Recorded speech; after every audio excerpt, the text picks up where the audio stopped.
우리 옆에 분들하고 한번 인사하실까요? 참 잘 오셨습니다. 이렇게도 인사합시다. 당신은 성령의 사람입니다. 아멘. 그렇습니다. 오늘 예배를 통해서 성령 강림 주일, 성령 충만함 받는 시간 되시기를 축복합니다.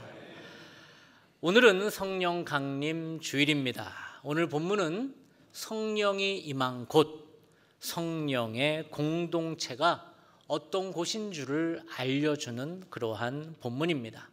성령은 예수님의 영이지요. 오늘 말씀, 성령, 예수님의 영, 그리고 예수님의 마음이 무엇인지를 오늘 말씀은 보여주고 있습니다. 오늘 우리가 읽은 말씀은 오병이어 본문입니다. 오병이어가 무슨 말일까요? 떡 5개와 물고기 2마리라는 말입니다. 이 병자는 떡 병자입니다. 저도 그 지역에 가서 들은 얘기인데, 수원에서 남쪽으로 조금만 내려가다 보면 병점이라는 지역이 있습니다. 그 병점의 병자가 무슨 병자일까요? 떡병자고 점자는 가게 점자입니다. 그래서 그 지역의 사람들, 특별히 크리스찬들은 아주 자부심을 가지고 있어요. 왜냐하면 성경에 나오는 히브리어 중에 떡집이라는 뜻의 히브리어가 있는데 뭔지 아세요? 베들레헴입니다. 베이트가 집이고 레헴이 떡인데 예수님이 떡집에서 나셨잖아요.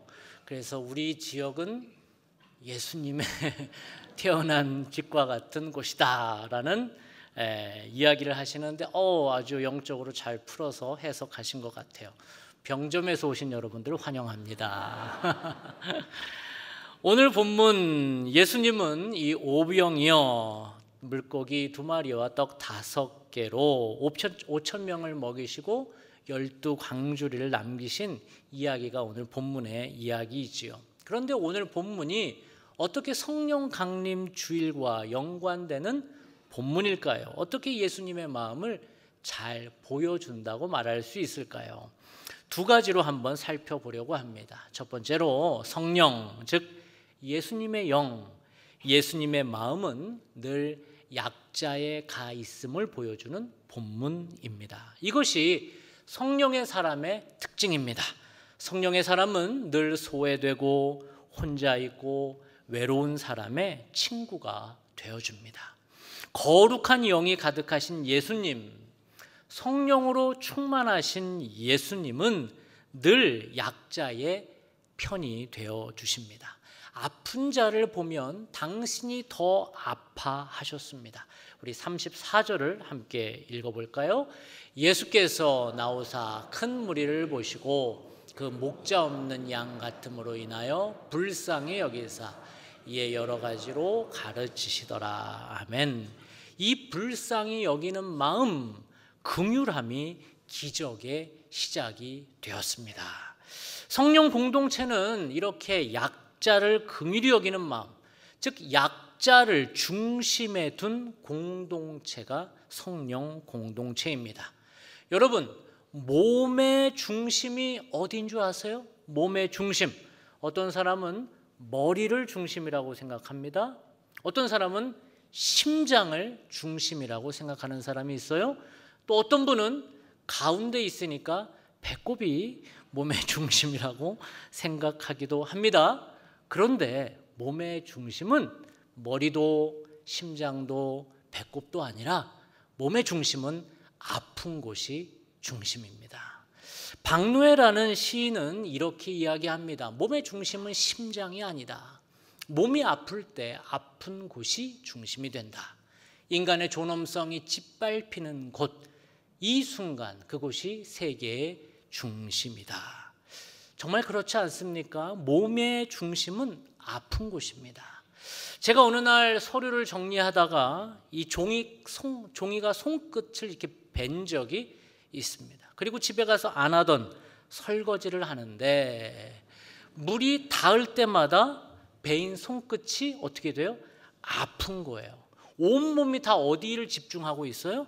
그 아픈 곳에 집중하는 겁니다. 몸이 반응을 하는 거예요. 그렇게 이 몸은 아픈 곳을 생각한다는 것이죠. 여러분, 가정의 중심이 어디입니까? 누구입니까? 힘 있는 아버지입니까? 목소리 센 엄마입니까? 가정의 중심은 힘없는 아이라도 아이가 아프면 이 아이가 가정의 중심이 됩니다. 열이 나면 엄마 아빠는 돌아가면서 밤새 아이를 간호하는 것이지요. 제 딸 아이가 어렸을 때 참을미를 너무 심하게 해서 저희가 어디를 가려고 한다면 중간에 휴게소를 많이 섰던 기억이 납니다. 하루는 이 아이가 계속 힘들어하기에 서서 제가 토닥토닥거리며 안고 아이를 위로하고 있었는데, 아이가 먹은 것을 외출하려니 얼마나 옷을 이쁘게 입었겠어요? 여기다가 다 개어내는 겁니다. 그런데 어떤 아빠가 야, 너 이게 얼마나 이쁜 옷인데, 이러면서 아이에게 화내는 아빠가 어디 있겠습니까? 아빠는 아프면서도 아이를 걱정합니다.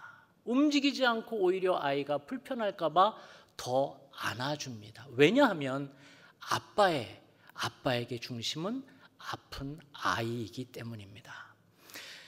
건강한 공동체는 그렇다는 것입니다. 아픈 사람을 버리지 않는 것입니다. 힘센 사람에게 초점을 맞추지 않고 항상 누가 아픈가, 누가 어려운가를 바라본다는 것이지요. 우리 교회도 그랬으면 좋겠습니다. 교회의 중심이 누구입니까? 교회에서 누가 제일 편합니까? 목사지요, 장로지요, 중직자지요. 이런 힘 있는 사람이 편하게 다니는 곳이 교회여서는 안 됩니다. 제일 약자인 사람들, 교회 온 지 얼마 안 된 새가족들, 장애인들, 어린아이들, 특별히 아이를 겨우 태어나서 어린아이를 데리고 와서 있는 우리 잠옷실에 있는 우리 갓난아이를 케어하는 우리 세댁들, 외로운 어르신들, 예수님이 어색한 아직 신앙생활이 낯선 초신자들이 편한 곳이 교회가 되어야 합니다. 그런 사람들이 교회의 중심이 되어야 합니다. 그래서 저는 계속 고민합니다. 제 설교가 초신자들에게 잘 들리는 설교인가? 이해가 좀 되시나? 그래요? 그렇게 계속 저는 또 걱정하고 다시 작성합니다. 교회의 시설은 우리 초신자들이 교회 처음 오시는데 불편하지 않게 안내는 잘 되어 있나? 또한 저는 고민합니다. 내가 만약에 담배를 피는 흡연자라면 교회 오는 게 뭐가 불편할까? 여러분, 흡연자들이 1시간 혹은 1시간 반 참는 거 이거 쉬운 일이 아니거든요. 그래서 주차를 딱 하고 옆에서 이렇게 하고 이렇게 들어오시는데 늘 불편함이 있어요. 뭐요? 혹시 내 입에서 냄새가 나는 거 아닐까? 그래서 저는 우리 교회 조만간 화장실에 구강청결제, 리스테린이라고 하나요? 구비하려고 합니다. 그분들이 좀 더 편하게 와서 담배 피는 게 뭐 죄입니까? 못 끊을 수 있죠. 그래서 하나님 앞에 편하게 나오실 수 있도록 도우려고 하는 것입니다. 몇 달 전에 교육관에 돌봄이 필요한 한 우리 어린아이를 위해서 소그룹실 하나를 방으로 만들어 버렸어요. 아이 하나를 위해서 그렇게 예산을 써도 되나요? 교회는 써야 하는 거예요. 그렇게 약자 하나가 편할 수 있다면 방으로 바꿔줄 수 있는 것입니다. 우리 교회는 계속 고민합니다. 교회는 교회에 오래 다닌 사람이 중심이 되면 안 된다. 교회는 중직자가 편한 곳, 목사가 편한 곳이 되어서는 안 된다. 약한 사람들, 처음 오신 분들, 우리 어르신들, 이분들이 편하게 올 수 있는 곳이 교회가 되어야 한다는 것입니다. 그래서 오늘 본문은 가장 약한 아이를 등장시키는 것입니다. 그리고 그 아이가 쌓은 오병이어의 도시락으로 어떻게 5,000명이나 되는 사람이 배불리 먹는지를 보여주고 있습니다. 아이가 쌓은 작은 도시락 하나로 전체 공동체가 살아나고 있음을 보여주고 있죠. 오늘 본문엔 나오지 않지만 평행 본문인 요한복음 6장에 보면 이렇게 나와 있습니다. 여기 한 아이가 있어. 아이라고 직시합니다. 보리떡 5개와 물고기 2마리를 가지고 있나이다. 그러나 그것이 이 많은 사람에게 얼마나 되겠사옵나이까. 제자들은 의문합니다. 이 아이가 무슨 중심입니까? 그러나 예수님은 보셨습니다. 성령의 공동체는 가장 약한 사람이 중심이라는 것을 인정할 때, 그래서 그들을 존중하고 보살펴 줄 때 그 약한 아이 때문에 공동체 전체가 살아난다는 것입니다. 그래서 오늘 본문에 이 5천 명을 먹인 사람은 다름 아닌 가장 약자인 어린 아이라고 말하는 것입니다. 성령 강림주일인 오늘 성령 공동체는 이렇게 약자를 중심에 놓을 때 살아난다고 말하는 것입니다. 우리 교회가 그리고 각 가정이 이러한 공동체가 되시기를 축복합니다. 그리고 오늘 본문이 말하는 두 번째 의미는, 오늘 본문은 광야의 식탁을 말하고 있습니다. 오늘 기적은 예수님의 긍휼함에서 시작되었다고 말씀드렸습니다. 백성들을 긍휼히 여기는 마음, 약자를 중심에 두는 마음, 그 마음으로 예수님은 5천 명을 먹이시고 12광줄이나 되는 음식을 남게 하셨습니다. 그런데 그 긍휼함, 예수님의 긍휼함의 절정이 되는 사건은 무엇일까요? 어떤 사건을 통해서 예수님은 당신께서 인간들을, 세상을 그렇게 사랑하셨다는 것을 보여주셨나요? 그것은 바로 십자가에서 보여주셨습니다. 예수님은 십자가에서 자신의 살을 찢기시고 당신의 피를 다 흘리시며 인간들을 살리셨습니다. 그래서 우리 크리스찬들은 예수님 십자가에서 찢기신 살과 흘리신 피를 통해 새 생명, 구원을 얻게 되는 것입니다. 그것을 먹고 마심으로 우리는 새롭게 태어나는 것입니다. 그것은 우리를 살리는 영원한 식탁입니다. 그것은 하늘에서 내려온 만나입니다. 이것은 쿠팡에서 주문할 수도 없고요, 부자라고 6성급 호텔에서 먹을 수 있는 것도 아닙니다. 이것은 오직 하늘에서만 내려오는 식탁입니다. 그것이 무엇일까요? 바로 여러분 눈앞에 있는 성만찬입니다. 오늘 본문은 왜 예수님이 이 땅에 오셨는지를 알려주고 있습니다. 41절을 같이 한번 읽겠습니다. 예수께서 떡 5개와 물고기 2마리를 가지사 하늘을 우러러 축사하시고 떡을 떼어 제자들에게 주어 사람들에게 나누어 주게 하시고 또 물고기 2마리도 모든 사람에게 나누심에. 아멘. 본문을 한번 계속 띄워주시고요. 오늘 본문은 예수님이 보리떡 5개와 물고기 2마리를 사람들에게 나누어 주시는 본문입니다. 본문을 다시 한번 보시면 예수님이 떡을 가지셨다고 말하고 있어요. 그리고 하늘에 높이 올려서 축사하셨다고 말하고 계시고 떼어서 제자들에게 나누어 주고 있다고 말하고 있습니다. 여러분, 이 본문이 좀 익숙하지 않으신가요?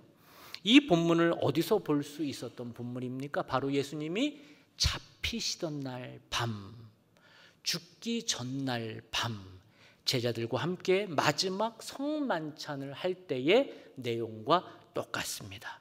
떡을 가지사 축사하시고 떼어서 나누어 주셨다는 이 사중 행위를 설명하는 본문입니다. 즉 이 본문은 광야에서 예수님의 첫 번째 성만찬을 나타내는 본문입니다. 즉 예수님의 성만찬은 죽기 직전 하신 행위뿐만 아니라 살아계실 때 제자들과 함께 광야에서 행하신 일이 바로 그 식탁을 차려놓으시고 행하신 성만찬이라는 것입니다. 그래서 우리가 성만찬을 생각할 때에 돌아가시기 직전에만 행한 것이 아니라 예수님이 일상에서 광야에서 행한 것 역시, 식탁을 차려주신 것 역시 성만찬이라는 것입니다. 그것을 통해서 우리가 알 수 있는 것은 무엇입니까? 성령의 사람은 성령이 강림하면 우리의 일상의 식사도 역시 성만찬이 될 수 있다는 것입니다. 성만찬은 오늘과 같은 날 목사가 집례하는 예수님의 떡과 잔을 받는 것 역시 성만찬이지만 여러분이 일상에서 가족과 함께하는 식사도 성만찬이 될 수 있다는 것입니다. 여러분이 직장 생활하면서 동료들과 함께 먹는 식사도 성만찬이 될 수 있고, 비록 불편한 상사와 먹는 자리라 할지라도, 비록 마음에 안 드는 지인과 함께 먹는 자리라도 주님 지금 이곳에 임하시옵소서라고 기도하며 먹는 자리라면 성령께서 그 식탁에 임할 것이기 때문입니다. 그래서 우리는 식사 기도를 하는 거예요. 식사 기도는 주문이 아니라 주님 내가 먹는 이 밥이 성만찬이 되게 해 주옵소서 라고 기도를 하는 것입니다. 그때 그 불편했던 사람과 오해가 풀리고, 그리고 답답했던 대화의 물꼬도 트이고, 오히려 그 사람 때문에 내 길이 열리는 축복이 있게 된다는 것입니다. 여러분의 매일의 식탁을 축복합니다. 여러분의 가정의 식탁이 성만찬 되기를 축복합니다. 여러분의 식탁에 함께한 자들이 복받기를 축복합니다. 그곳에 웃음꽃이 활짝 피기를 축복합니다. 대화가 시작되고 오해가 풀리고 관계가 진척이 되고 미래를 꿈꾸는 식탁이 되기를 축복합니다. 그래서 그것을 안 기독교 식탁의 성만찬의 의미를 안 아일랜드 기독교인들은 기도할 때 이렇게 요일마다 기도문을 적어서 식사 기도를 했습니다. 월요일의 기도문입니다. 월요일의 일과를 복되게 하소서, 땅의 열매를 복되게 하소서, 농부의 손을 복되게 하소서, 일꾼들의 손을 복되게 하소서, 음식의 감촉과 빛깔을 복되게 하소서, 거둬들인 이들을 복되게 하소서, 빵을 나눔에 복되게 하소서, 복이 또다 복이 또다 복이 또다.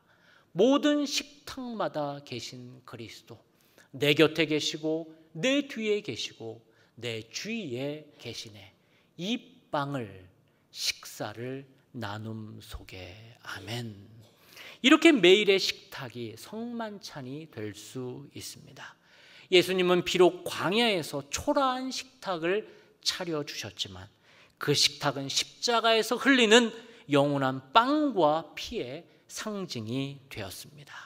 그것처럼 우리가 매일 만나는 일상의 식탁, 가족들과 동료들과 함께하는 식탁도 거룩한 식탁이 되기를 축복합니다. 이 거룩한 주일, 특별히 성령 강림 주일, 하나님은 여러분 앞에 놓인 이 성만찬으로 먼저 초대하십니다. 오늘 예수님의 떡과 피를 받아 먹으며 십자가에서 찢기신 살과 흘리신 피로 새롭게 태어남을 결단합시다. 또한 여러분의 일상에서의 식탁도 그렇게 여러분을 살리는 거룩한 식탁이 되기를 축복합니다. 특별히 여러분의 가정의 식탁이 거룩하게 살아나서 식사할 때마다 나누는 대화가 여러분의 자녀를 힘들게 하는 잔소리와 질책이 아니라 격려와 칭찬과 위로가 가득한 식탁이 되기를 축복합니다. 그렇게 오늘의 성만찬도 우리에게는 너무나 우리를 살리는 식탁이지만 매일매일의 식사가 여러분을 살리는 성만찬 되시기를 주님의 이름으로 축복합니다. 기도하겠습니다. 거룩하신 하나님, 우리를 긍휼히 여겨주셔서 감사합니다.